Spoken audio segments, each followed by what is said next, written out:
ये है टीवी 18 और आप देख रहे हैं CNBC आवाज। Presented by RR Kabel। Wire नहीं, भारत की नब्ज है हम। Associate sponsor RR Parkin, Prayag Sanitary Ware and Sinks, touching life every day. And commonflow.com, no डर, find घर। Research partner Liazis Foraz।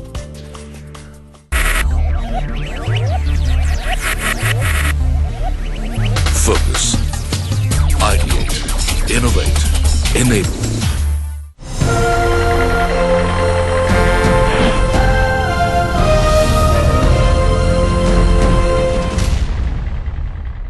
नमस्कार, बहुत बहुत स्वागत है आपका आरआर काबिल present CNBC award real estate awards 2014 के जयपुर फोरम में। आपके साथ मैं हूं विपिन भट्ट और आज हम मौजूद हैं, जैसा हमने कहा, जयपुर फोरम यानी राजस्थान में, वहां की राजधानी जयपुर, पिंक सिटी। और आज हम यहां पर बहुत सारी बातें करने वाले हैं राजस्थान के रियल एस्टेट के बारे में, इस शहर के रियल एस्टेट के बारे में, और बहुत कुछ डेवलपमेंट जो चारों तरफ इस वक्त देश में हो रहा है, जो कई नए फैसले आ रहे हैं सरकार की तरफ से रियल एस्टेट को लेकर, वो किस तरीके से आपको और आपके घर के सपने को प्रभावित करते हैं, उसे पूरा करने में मदद करेंगे, सारी बातें होंगी। तो आइए, एक बहुत ही शानदार सा पैनल हमारे साथ आज यहाँ पर जयपुर में मौजूद है। एक एक करके मैं आपका परिचय कराता हूं। विनय जोशी साहब है हमारे साथ, जो कि चेयरमैन है विश्व एम्पायर के, और साथ में आप Rajasthan affordable housing developer association के प्रेसिडेंट भी हैं। अनूप भरतिया साहब चेयरमैन हैं वर्ल्ड ट्रेड पार्क के, बहुत जाने माने आर्किटेक्ट भी हैं। अनुराग शर्मा साहब MD हैं अलौकिक बिल्डकॉन के, और साथ में प्रेसिडेंट है क्रेडाई राजस्थान के। आत्माराम गुप्ता जी चेयरमैन है ARG ग्रुप के। उसके अलावा हमारे साथ श्री गोपाल काबरा साहब, जो कि प्रेसिडेंट हैं राम रत्ना ग्रुप के, और गोपाल गुप्ता साहब, जो कि चेयरमैन हैं अनुकंपा ग्रुप के, और साथ में क्रेडाई राजस्थान के भी चेयरमैन हैं। आप सभी का बहुत बहुत स्वागत है इस फोरम में। राजस्थान के रियल एस्टेट डेवलपमेंट को कैसे आगे बढ़ाएंगे, खासतौर पे जयपुर में आज हम हैं, तो जयपुर का रियल एस्टेट कैसे आगे बढ़ेगा, यही सारी हम बात करेंगे। शुरुआत करते हैं एक फैसले की जो कल ही आया है। अनुराग जी, आपसे शुरुआत करूंगा। यहाँ पर जो FDI की बात होती है, फॉरेन फंड्स की जो बात होती है, उसे लेकर जो ऐलान सरकार ने बजट में किए थे, अब उन्होंने उसको मूर्त रूप दे दिया है। यानी अब आप FDI में नए नियम के साथ जाएंगे। जितना पैसा आना चाहिए, यानी कैपिटलाइजेशन की शर्तों में कुछ ढील दी गई है, जमीन की रिक्वायरमेंट कम कर दी है, बिल्टअप एरिया को छोटा कर दिया गया है। साथ में अगर आप अफोर्डेबल हाउसिंग में जा रहे हैं, जो इस वक्त की डिमांड है 30%, अगर आप अफोर्डेबल कर रहे हैं तो कोई शर्त नहीं होगी। कितना बड़ा कदम मानते हैं आप इसे? हाउसिंग जो इतनी बड़ी रिक्वायरमेंट है देश के अंदर, सोशल सिक्योरिटी के हिसाब से भी हाउसिंग एक सबसे बड़ी जरूरत है, तो उन्होंने देश की नब्ज को पकड़ा था। और अब जो ये चीजें हो रही है, जैसे FDI की पॉलिसी के अंदर बदलाव किया गया है, प्रैक्टिकल बदलाव किया गया है, तो ये उसी दिशा में बढ़ता हुआ एक कदम है। FDI की जो बात आपने अभी करी, जो कल ही आए हैं शायद ऐसे नियम, तो वो एक अपने आप के अंदर एक ब्रेक थ्रू पॉलिसी है। हम लोग काफी दिनों से ये चीज महसूस कर रहे थे, Tier 2 सिटीज, Tier 3 सिटीज में स्पेशली, कि जहां पर ये बाध्यता थी कि हम छोटे प्रोजेक्ट्स के अंदर या एक medium size mid segment projects के अंदर FDI को नहीं ला पा रहे थे। तो फंड्स का जो कैपिटलाइजेशन था, ये जो फंड्स की रिक्वायरमेंट थी, वहां पर कहीं ना कहीं हम लैग कर रहे थे। अब जो ये नई चीज आई है, जिसके अंदर की 20,000 स्क्वायर मीटर का कंस्ट्रक्टेड एरिया की एक लिमिट कर दी गई है, वो एक डेफिनेटली अपने आप के अंदर एक बहुत क्रांतिकारी कदम है। 50 लाख USD की जो लिमिट की गई है, ये अपने आप के अंदर एक ऐसी चीज है कि जो इनवाइट कर रही है डेवलपर्स को, Tier 2 और Tier 3 सिटीज के डेवलपर्स को इनवाइट कर रही है कि आप आइए, और प्रधानमंत्री जी ने जो नारा दिया है हाउसिंग फॉर ऑल बाय 2022, उसके लिए मिलके काम कीजिए। राइट विनय जी, FDI आ गया, नियम भी सरल कर दिए, लगता भी है कि छोटे शहरों को फायदा होगा, क्योंकि आपका जो रिक्वायरमेंट साइज छोटा कर दिया, कैपिटल की रिक्वायरमेंट छोटी कर दी। लेकिन क्या यही कदम काफी होगा अफोर्डेबल हाउसिंग को प्रमोट करने के लिए? उन्होंने ये भी कहा कि 30% अगर आप अपने टोटल कॉस्ट लगाते हैं, टोटल कॉस्ट का 30%, तो कोई नियम लागू नहीं होगा FDI पे, जितना चाहे लाइए, जितना छोटा एरिया चाहे रख लीजिए। FDI की तो हम स्वागत करते हैं, लेकिन सिर्फ FDI से काम नहीं होगा। प्राइवेट डेवलपर्स के सामने सबसे बड़ी प्रॉब्लम है कि बैंक से, इंडियन बैंक्स जो हैं, वो उनको लोन नहीं कर रहे। लोन करने में बहुत प्रॉब्लम आती है। Project loan, project funding Indian banks की तरफ से बहुत मुश्किल आ रही है। गवर्नमेंट को इस पर भी ध्यान देना चाहिए कि इंडियन बैंक्स डेवलपर्स को, और खास तौर पर आज के जो सिनेरियो है उसके अंदर में, अफोर्डेबल हाउसिंग डेवलपर्स को आसानी से वो लोन्स मिल जाएं। क्योंकि FDI जब आता है तो सिर्फ आप FDI के ऊपर में निर्भर होकर के काम नहीं कर सकते, क्योंकि अगर आपको इंटरनली सपोर्ट नहीं मिलता अपने बैंक्स की तरफ से, तो FDI वाले भी वापस चले जाएंगे। तो इंडियन बैंक्स को भी आपको सपोर्ट करना होगा, गवर्नमेंट को इस पर भी ध्यान देना होगा। राइट। गोपाल गुप्ता जी, जो एफडीआई वाली बात हम उठा रहे हैं, लेकिन उसमें एक दिक्कत है कि अगर हम पुराना रिकॉर्ड देखें, एक समय में काफी एफडीआई आया देश के अंदर, लेकिन उसके बाद वो लगातार कम होता गया। तो क्या ये जो विदेशी पैसा आता है ये उतना काम का नहीं है? क्यों लगातार, क्यों? या तो उनको उतने रिटर्न्स नहीं मिलते हैं, या आप उससे रिटर्न जनरेट नहीं कर पाते? कहां दिक्कत कहां है? जब तक हमारे वन विंडो सिस्टम नहीं होगा प्लान अनुमोदन का, तब तक जो इंटरेस्ट की मार आती है प्रोजेक्ट डिले होने पर, वो इतनी ज्यादा भारी होती है, ultimately the end consumer has to bear the charges. हमने ये प्रयास किया कड़ी नेशनल लेवल पर कि पैरामीटर आपके फिक्स है, अनुप जी इस बात से इत्तेफाक करेंगे, ground coverage, FAR, height, everything has been prescribed, decided. Then why so many time is being taken by the map approval agency? फिर अनेक प्रकार की एनओसी लानी पड़ती है हमें। एयरपोर्ट की एनओसी, पास की बिल्डिंग को एनओसी मिल चुकी है, तो होना चाहिए एरिया वाइज एनओसी मिले, न कि व्यक्ति के रूप में। पर्यावरण की एनओसी इस प्रकार, तो एक एक 2-2 साल लग जाता है हमें।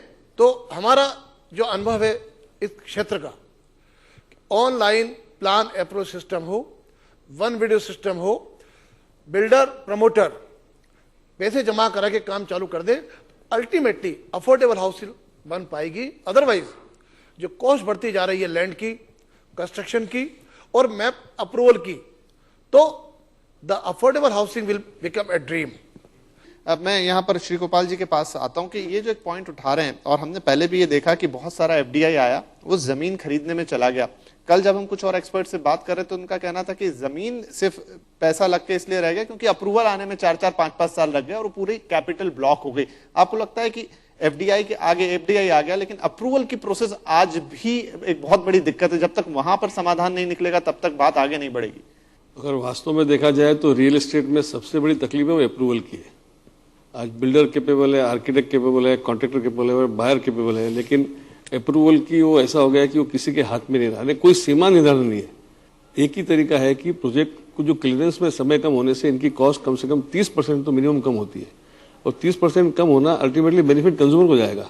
तो ये अप्रूवल का समस्या पूरे हिंदुस्तान में लग। चलिए यहाँ एक रियलिटी चेक लेते हैं। भारतीय साहब भी और आत्माराम गुप्ता साहब भी, आपने वर्ल्ड ट्रेड पार्क बनाया है और आप भी काफी यहाँ पर कमर्शियल भी करते हैं, हाउसिंग भी करते हैं, तो कहाँ दिक्कत जाती है जब आप लोग अप्रूवल के लिए जाते हैं? तो क्या एक्चुअल आपके सामने तकलीफें आती हैं? लैंड के टाइटल्स को क्लियर करने में सबसे ज्यादा टाइम लगता है।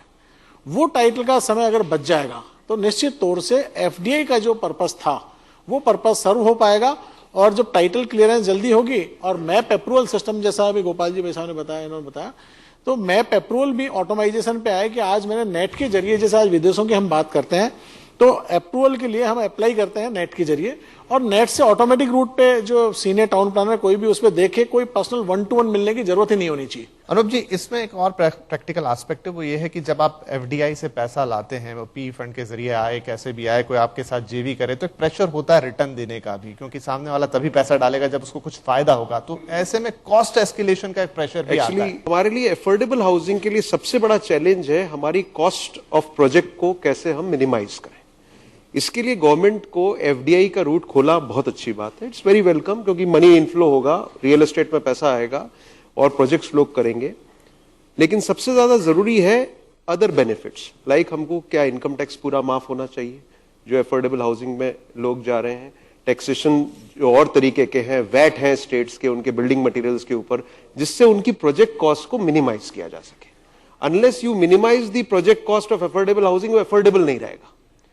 तो आज राजस्थान सरकार ने बहुत अच्छी स्कीम निकाली हुई है जिसमें राजस्थान सरकार कंट्रीब्यूट करती है लैंड फ्री ऑफ कॉस्ट, और they give it to developers कि भाई आप इसमें बना के डेवलपर को दीजिए, और उन्होंने एक कॉस्ट फिक्स कर रखी है, 1000 रुपए स्क्वायर फीट में आपको घर मिल जाएगा। तो 600 स्क्वायर फीट का घर किसी को 6 लाख रुपए में मिल जाता है, तो it is a very big benefit. तो अफोर्डेबल को एक्चुअल शब्दों में अफोर्डेबल बनाना जरूरी है।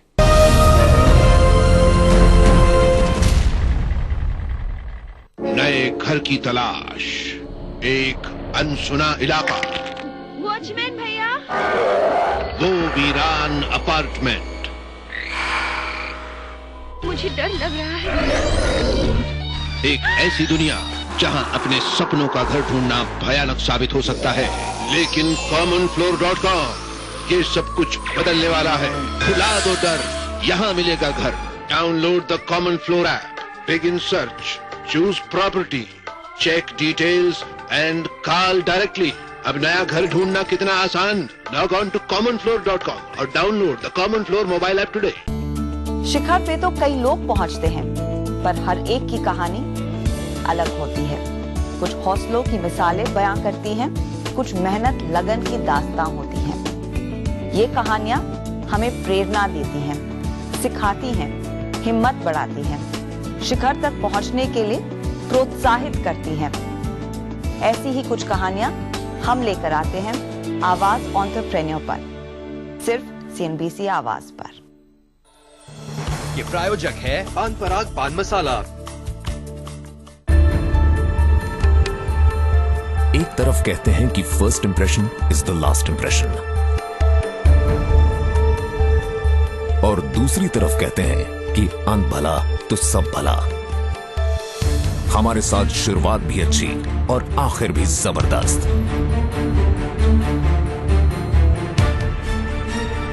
करिए अपने ट्रेडिंग डे का पहला और आखिरी सौदा सिर्फ CNBC आवाज के साथ।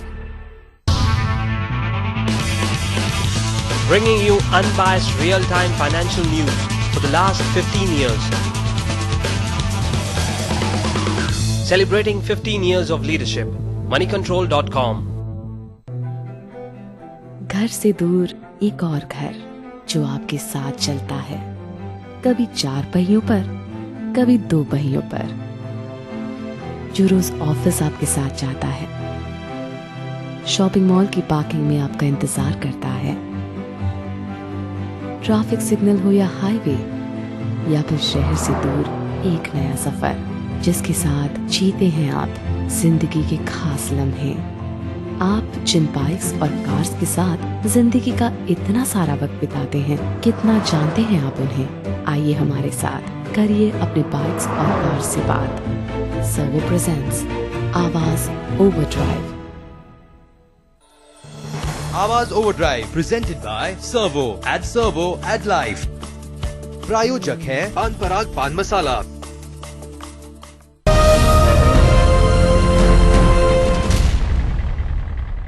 क्रेडाई से अगर हम क्रेडाई के हिसाब से आपसे पूछें तो क्या आपकी मांगे रहती हैं कि क्या क्या होना चाहिए ताकि वास्तव में आपके लिए एक अफोर्डेबल हाउसिंग को बनाना एक वायबल हो बिजनेस के हिसाब से भी? हाउसिंग अगर आप 2022 तक लाना चाहते हैं, हर तरह के मकान को आपको अफोर्डेबल बनाना पड़ेगा। आज अगर हम राजस्थान की बात करें तो हमें 17 लाख हाउसेस की रिक्वायरमेंट है 2022 तक। 17 लाख हाउसेस हम किस तरह से बनाएंगे? गवर्नमेंट एजेंसीज के भरोसे नहीं बन पाएंगे। हाउसिंग बोर्ड ने, राजस्थान हाउसिंग बोर्ड ने अपने पूरे कार्यकाल में सिर्फ 2.5 लाख मकान बनाए, तकरीबन 40 साल के अंदर सिर्फ 2.5 लाख मकान बनाए। इट्स अ बिग चैलेंज कि 10 साल में हमें 17 लाख मकान बनाने हैं। हमें प्राइवेट पार्टिसिपेशन चाहिएगा।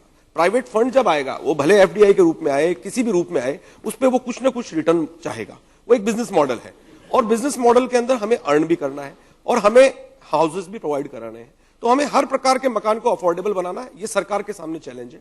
वो हाउसिंग सेक्टर को प्रायोरिटी सेक्टर का दर्जा देवे, सिंगल विंडो क्लियरेंस करे, with in 30 days, with in 45 days project approve हो जाए, प्रोजेक्ट पे काम शुरू हो जाए, तो वो 30% हम इजीली बचा लेंगे। दूसरा जो प्रायोरिटी सेक्टर की मैं बात कर रहा हूं, प्रायोरिटी सेक्टर के अंदर आप बिल्डिंग मटेरियल के ऊपर वेट को आप रिड्यूस कर सकते हैं, सब्सिडाइज कर सकते हैं, और फिर आप कॉस्ट को रिड्यूस कर सकते हैं। तो अल्टीमेटली हर तरह के मकान को हमें अफोर्डेबल बनाना है। विनय जी, क्योंकि आप अफोर्डेबल हाउसिंग को रिप्रेजेंट करते हैं, तो अक्सर ये हमको हर सिटी में ही देखने को मिलता है कि डिमांड और सप्लाई में एक अजीब सा मिसमैच है। मिसमैच से यहाँ मतलब है कि डिमांड है अफोर्डेबल की या MIG सेगमेंट की, लेकिन ज्यादातर जो प्रोजेक्ट आते हैं वो सब थोड़े अपर साइड पर आते हैं, लग्जरी कह लें, अल्ट्रा लग्जरी कह लें।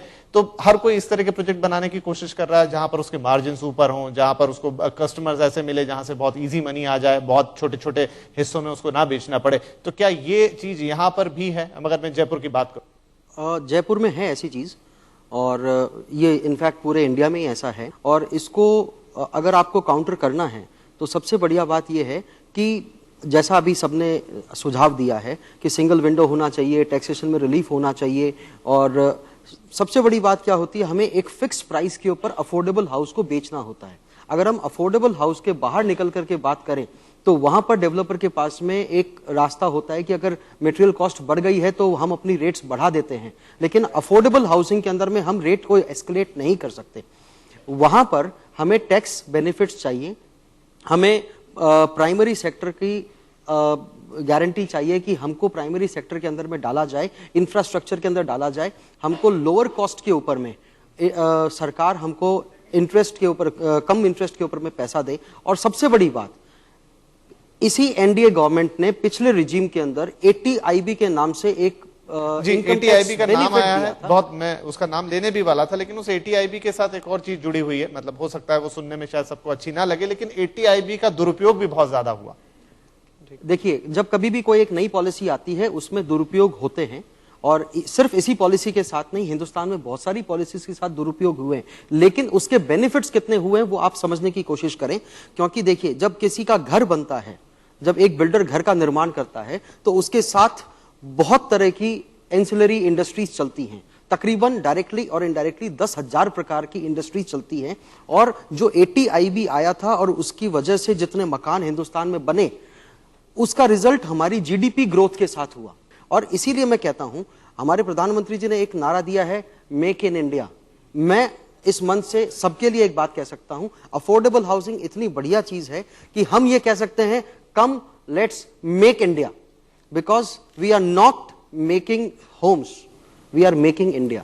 80IB की हम जो बात कर रहे हैं, जैसा मैंने भी कहा कि दुरुपयोग हुआ उसका काफी, क्योंकि 80IB के नाम पे आपने रिलैक्सेशन ले लिए, लेकिन चीजें उस तरीके से बनी नहीं, जिस सेक्शन के लिए बनना था उसकी जगह वो मकान भी अपर सेक्शंस को ही बेचे गए। तो यहाँ मुद्दा ये उठ के आता है कि क्या इंडस्ट्री या डेवलपर्स अपने आप को सेल्फ रेगुलेट करने की बात कहेंगे, क्योंकि जब रेगुलेटर की भी बात जो पिछले 2-3 साल से चल रही है उसका भरपूर विरोध होता रहा है, हर मंच पे क्रेडाई हो, नरेडको हो, तो क्या बिल्डर खुद ये ओनस लेगा कि नहीं, हम खुद अपने आप को सेल्फ रेगुलेट करेंगे, ऐसी स्कीम्स आप लेकर आइए, कोई दुरुपयोग नहीं होगा? बहुत अच्छी बात आपने की। कोई भी इंडस्ट्री अगर चहुमुखी विकास की बात करें, ओवरऑल डेवलपमेंट की बात करें, तो जब तक ऑन रेगुलेशंस नहीं होंगे, ऑन कंट्रोल्स नहीं होंगे, तब तक गवर्नमेंट को हम कोई डिलीवरी देना चाह रहे हैं उसमें वो स्ट्रीमलाइन नहीं होगा सिस्टम। 80IB की बात है, 80IB में ये बिल्कुल ठीक बात है कि जब भी कोई नई नीतियां लागू होती है, आपने कहा कि इसमें कॉस्ट बढ़ा करके लोगों ने इसका दुरुपयोग हो सकता है। आज मैं कोई प्रोजेक्ट चालू करता हूं, उस समय मेरी रेट उसमें नियम था कि आपके 25 लाख तक के मकान होने चाहिए, 25 लाख तक के होने चाहिए। टाइम अप्रूवल में लग जाता है 2-3 साल। आज मैंने कोई चीज की 25 लाख कॉस्ट रखी है, 2 साल बाद उसकी कॉस्ट हो गई 35 लाख रुपया। How I can sell that product at the price of 25 lakhs? मेरा 2 साल का ब्याज उसमें लग गया। FDI है तो उसका रिटर्न उसमें जुड़ गया, बैंक है तो बैंक को ब्याज दे रहा हूं मैं। तो ये सारा जोड़ करके वो चीजों में दिक्कत आती है। प्रैक्टिकल प्रॉब्लम है, ये मिसयूज नहीं है। तो इस चीज को देखते हुए आज गवर्नमेंट को सबसे बड़ा स्टेप ये लेना चाहिए कि इसमें एक तो 80IB लागू करे दोबारा, कि आज कम से कम जो अफोर्डेबिलिटी 15 लाख थी वो आज 75 लाख रुपए तक के, आज आम आदमी की आवश्यकता में 75 लाख तक का है। दूसरा, एक्साइज ड्यूटी इसमें कम की जाए। एक सर्विस टैक्स एक ऐसा मुद्दा है जो आपके माध्यम से मैं पूरे देश को बताना चाहूंगा, गवर्नमेंट से भी निवेदन करना चाहूंगा कि service tax is applicable on the services rendered to the customer. Housing industry is not providing any service, we are just selling our product to the customer as designed by us. नक्शे पास है, वो specific product है, वो product को cell कर रहा हूं मैं, कोई सर्विस नहीं दे रहा हूं। तो उसमें सर्विस टैक्स जो इंप्लीमेंट किया गया एज ए कॉन्ट्रैक्टर मानते हुए, तो ये स्ट्रांगली हमारा कहना है कि ये सर्विस टैक्स नहीं लगना चाहिए। तो ये जब सारे टैक्सेस पे हम रिव्यू करेंगे और टाइमलाइन करेंगे तो निश्चित तौर से मैं कहता हूं 40% तक हम कॉस्ट को रिड्यूस कर सकते हैं। और जो आम आदमी के आज सपना है कि मैं 50 लाख का मकान खरीदूं, लेकिन उसकी EMI इतनी आती है कि वो मकान खरीदने में सक्षम नहीं महसूस करता।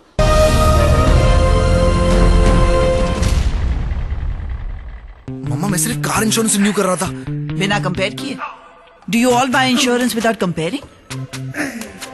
PolicyBazaar.com पे जाओ, policy side by side compare करो और पैसे बचाओ। PolicyBazaar.com। काम से बढ़कर है जो काम, उन पर भी नजर दौड़ाते हैं। ये हैं वो लोग जो सबसे ज्यादा वक्त CNBC आवाज के साथ बिताते हैं। CNBC आवाज, देश का नंबर 1 बिजनेस चैनल। 2000 से ज्यादा रिपोर्टर, ये सिर्फ एक आंकड़ा नहीं है, ये सिर्फ कुछ चेहरे नहीं, ये सिर्फ माइक लिए हुए कुछ लोग नहीं है, ये सिर्फ नाम नहीं है, ये पहचान है हिंदुस्तान के उभरते हुए हौसले की। ये हौसला है, हौसला जो लाएगा आपके लिए देश दिन भर। सिर्फ IBN 7 पर हर सुबह 8 बजे और शाम 7 बजे। हमारे और जनता के बीच कोई पर्दा नहीं। The country is in no mood to suffer unemployment. जितनी बड़ी विजय उतनी बड़ी जिम्मेदारी। I believe there is light at the end of the tunnel. We can solve the problem of poverty through creation of jobs. The rupee is not going to be volatile, it's going to be more stable. We are just at the beginning of some of the positive signs. NREGA का जमाना गया, करेगा का जमाना आया। जब तक कोई क्राइसिस नहीं होती तब तक आप रिफॉर्म नहीं करते। देश के डिसीजन मेकर्स अपनी बात कहने के लिए चुनते हैं वो आवाज जिस पर है सबसे ज्यादा लोगों का भरोसा। CNBC आवाज। इस दिवाली निराला इंडिया प्रेजेंट्स 10% पेमेंट में बुक कराएं अपने सपनों का घर निराला एस्पायर और निराला ग्रीन शायर ग्रेटर नोएडा वेस्ट में। निराला इंडिया। मेम साहब कपड़े। अरे क्या बात है कमला, आजकल तो तेरे रंग और रूप दोनों ही बदल गए। कोई लॉटरी वॉटरी तो नहीं लग गई? एरा मेरा बम्पर प्राइस ओसवाल साबुन। अब धुलाई में मेहनत हो गई कम, सफेदी में आ गया दुगना दम। मेम साहब आपकी नहीं हम सबकी पसंद ओसवाल साबुन।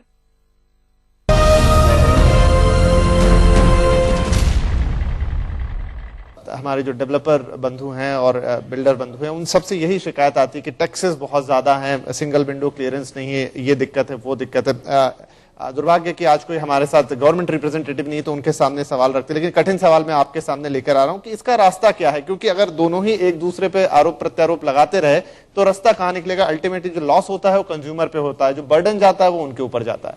देखिए इसका रास्ता यही है कि अभी सुलझी हुई सरकार आई है, अगर इनको सही ढंग से हम लोग रिप्रेजेंट करें तो मेरे को लगता है सुनवाई होगी। तो ये समस्या है, ये सब जान भी रहे हैं और समस्या जीनियन भी है और it is created by both government as well as developer, दोनों ही यानी एकदम क्लियर वाला मैटर नहीं है। ATIB का बेनिफिट हुआ, दुरुपयोग हुआ, उसके बावजूद मैं बोलूंगा लोगों को बेनिफिट हुआ।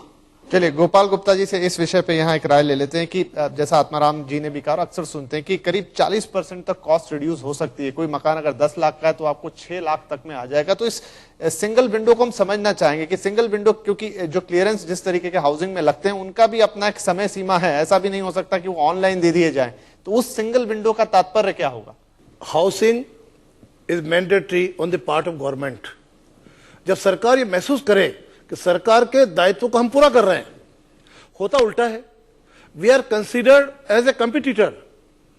सरकार के काम को हम पूरक बन के पूरा कर रहे हैं तो सरकार शुड प्रमोट द इंडस्ट्री। आवासन मंडल हम राजस्थान में 40 साल बने हो गया, कुल 1 लाख मकान दिए हैं, जबकि हमारे बिल्डर्स ने जो पिछले 20 साल की कुल इंडस्ट्री राजस्थान की है 10 लाख से अधिक मकान we have provided to affordable medium class. तो हमारा कहना यह हमको प्रतिस्पर्धी नहीं माने। लैंड की बात आती है, आवासन मंडल को लैंड एक्वायर करने के अधिकार है, जबकि we have to purchase the land on the market value. जैसा बताया आत्माराम जी ने, दुनिया भर की ड्यूटी पे करनी पड़ती है, 3-3 बार पे करनी पड़ती है हमें। तो सरकार वेट की तरह छूट प्रदान करे जो ड्यूटी हमने पे की लैंड परचेज करने में, और जब हम सेल करते हैं तो मेरे बायर को उसकी छूट मिलनी चाहिए, क्यों नहीं मिलती है? तो ये 3-4 बातें ऐसी हैं, सिंप्लीफाई कर दे। दूसरा, नीतियां बनाते हैं, क्षमा चाहता हूं मैं, हमारे सरकारी तंत्र के लोग। कल तक वो हाउसिंग बोर्ड में थे, एजुकेशन में थे, मेडिकल में थे, जैसी अवसर इसमें आए क्षेत्र में they are making policies for industry. हमारा सबमिशन ये, देश को तरक्की में लेके जाना है, जिस क्षेत्र की नीति बनानी है उस क्षेत्र के जो प्लेयर हैं, जो उसमें इन्वॉल्व हैं, जिनको व्यावहारिक तकलीफ का ज्ञान है, उनके सुझाव लेकर नीतियां बनेंगी तो कोई संदेह नहीं है कि हमारा देश दुनिया के विकसित देश की श्रेणी में आएगा। अनुराग, कुछ अपनी शिकायतें हैं, कुछ दिक्कतें हैं, पॉलिसीज की कुछ प्रॉब्लम है, लेकिन फिर मैं एक बार बात कहूंगा कि मान लीजिए आप बेचते हैं जब मकान, तो कारपेट एरिया और सुपर बिल्टअप एरिया का ये एक बहुत पुरानी शिकायत आती है कंज्यूमर की साइड से। क्रेडाई ने भी कई बार कहा है अपने सर्कुलर्स में कि आप कारपेट एरिया पर ही बेचें, लेकिन अभी भी हम देख रहे हैं कि वैसी प्रैक्टिस आई नहीं है। नहीं, देखिए हमें यह समझना पड़ेगा पहले कि सुपर बिल्टअप एरिया क्या है, कारपेट एरिया क्या है। आज बिल्डर के ऊपर ये ओनस है कि उसको ये समझाना पड़ रहा है लोगों को अलग अलग मंचों पे कि सुपर बिल्टअप एरिया क्या है। आज कोई व्यक्ति अपना खुद का स्वयं का मकान बनाता है, अगर एक बंगलो भी बनाता है, तो जितना वो उपयोग करता है उससे अतिरिक्त एरिया का वो निर्माण करता है। टंकी भी बनाता है, पोर्च भी बनाता है, चौकीदार का कमरा भी बनाता है, अंडरग्राउंड वाटर टैंक भी बनाता है, ओवरहेड वाटर टैंक भी बनाता है और 50 ऐसी चीजें बनाता है जो उसकी सर्विस के साथ अटैच्ड है। तो वो उस बंगले का सुपर बिल्टअप एरिया है। अगर मैं एक बिल्डिंग बना रहा हूं और उस बिल्डिंग में रहने वाले व्यक्तियों के सर्विसेज के लिए मैं डिफरेंट चीजें बना रहा हूं, अंडरग्राउंड वाटर टैंक बना रहा हूं, ओवरहेड वाटर टैंक बना रहा हूं, क्लब हाउस बना रहा हूं, पार्किंग बेस बना रहा हूं और 50 तरह के फैसिलिटीज क्रिएट कर रहा हूं, तो वो जो कंस्ट्रक्शन हो रहा है वो कंस्ट्रक्शन बिल्डर अपने स्वयं के लिए नहीं कर रहा है, उस बिल्डिंग में रहने वाले लोगों की सुविधा के लिए कर रहा है। तो वो जो संपत्ति उसके लिए बनाई जा रही है वो उसका सुपर बिल्टअप एरिया है जिसका कि वो उपयोग कर रहा है। तो सुपर बिल्टअप एरिया और कारपेट एरिया में कहीं कोई अंतर नहीं है।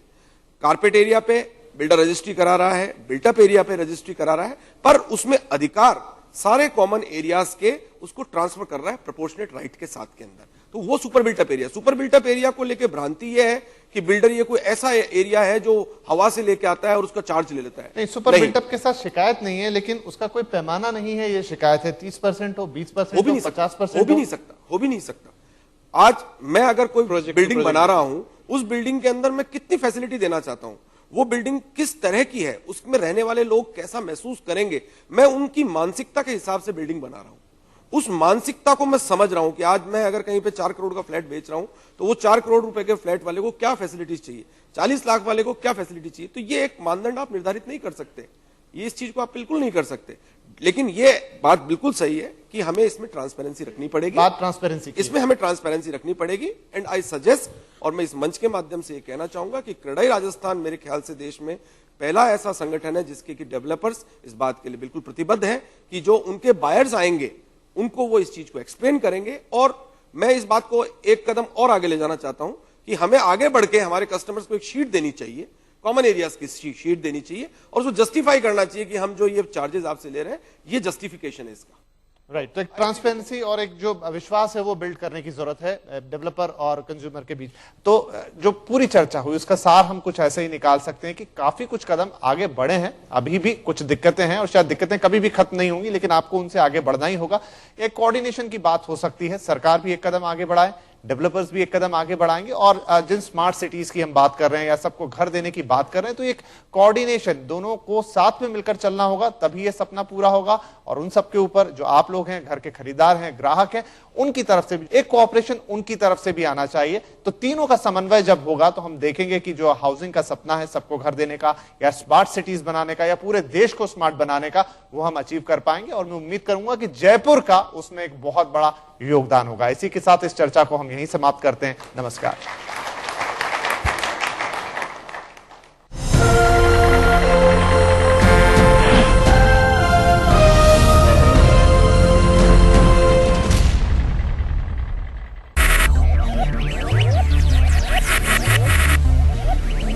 Focus, ideate, innovate, enable.